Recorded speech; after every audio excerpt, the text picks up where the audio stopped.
Dalam pengertian sosiologis, lembaga dapat digambarkan sebagai suatu organ yang berfungsi dalam kehidupan masyarakat.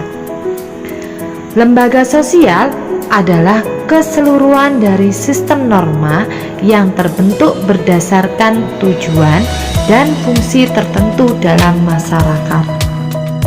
Supaya hubungan antar manusia di dalam suatu masyarakat bisa terjalin sebagaimana yang diharapkan, maka dirumuskanlah norma-norma masyarakat. Norma merupakan aturan atau kaidah yang menjadi pedoman tingkah laku dan memberitahu kalau perilaku kita itu benar atau salah. Sejumlah norma-norma ini kemudian disebut sebagai lembaga sosial. Namun, tidak semua norma atau aturan yang ada di masyarakat disebut lembaga sosial. Norma atau aturan-aturan yang dapat dikategorikan sebagai lembaga sosial harus memiliki syarat-syarat sebagai berikut. 1.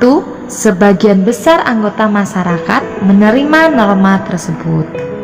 2. Norma tersut menjiwai seluruh warga dalam sistem sosial. Syarat yang ketiga adalah norma tersebut mempunyai sanksi yang mengikat setiap anggota masyarakat. Di dalam masyarakat dikenal beberapa tingkatan norma, yaitu 1. Cara lebih terlihat pada perbuatan individu dalam masyarakat. Penyimpangan dalam norma cara ini tidak akan mendapat hukuman berat, akan tapi hanya sekedar celaan dan teguran. Contoh tindakan yang melanggar norma ini antara lain cara seseorang membuang sampah. Jika ada seseorang membuang sampah sembarangan, cenderung mendapat celaan karena melakukan tindakan yang tidak sesuai pada tempatnya. 2. Kebiasaan. Kebiasaan adalah perbuatan yang dilakukan secara berulang-ulang dalam bentuk yang sama. Contohnya, kebiasaan memberi hormat kepada yang lebih tua usianya, mendahulukan orang yang sudah lanjut usia ketika sedang antri dan sebagainya. Bagi mereka yang melanggar akan dikenakan sanksi sosial berupa teguran. 3. Tata kelakuan. Kebiasaan itu kemudian diterima sebagai patokan atau norma pengatur kelakuan bertindak, maka di dalamnya sudah terdapat unsur pengawasan dan jika terjadi penyimpangan, pelakunya akan dikenakan sanksi.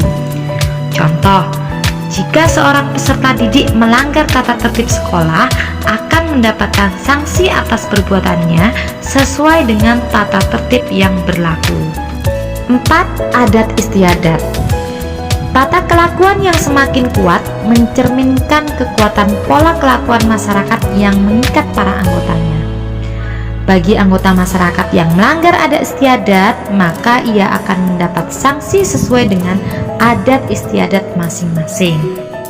5. Hukum. Hukum merupakan sekumpulan aturan resmi dan tertulis dalam masyarakat.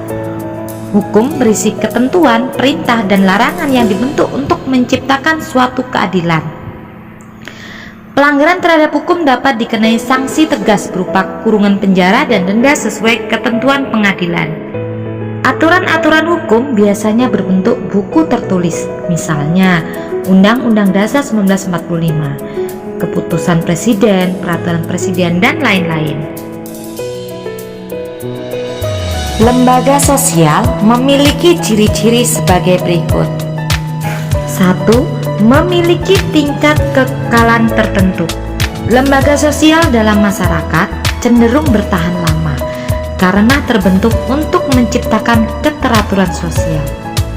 Suatu lembaga sosial akan terus diwariskan dari generasi ke generasi. 2. Memiliki simbol.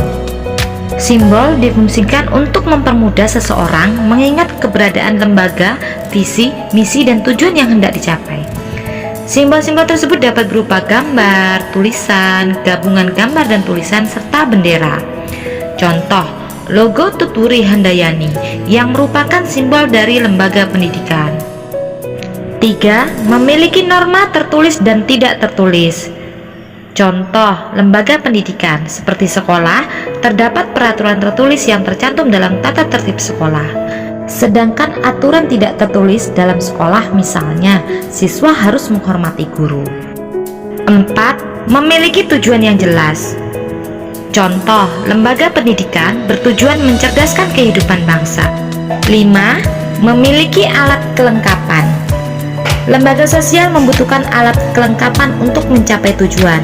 Contoh, TNI membeli berbagai alat utama sistem pertahanan seperti tank, senjata, dan pesawat tempur. Yang terakhir adalah memiliki pola perilaku.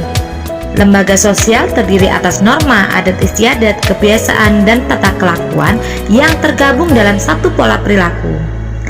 Sebagai contoh, di sekolah terdapat norma dan tata kelakuan yang diberlakukan kepada seluruh warga sekolah agar dipatuhi.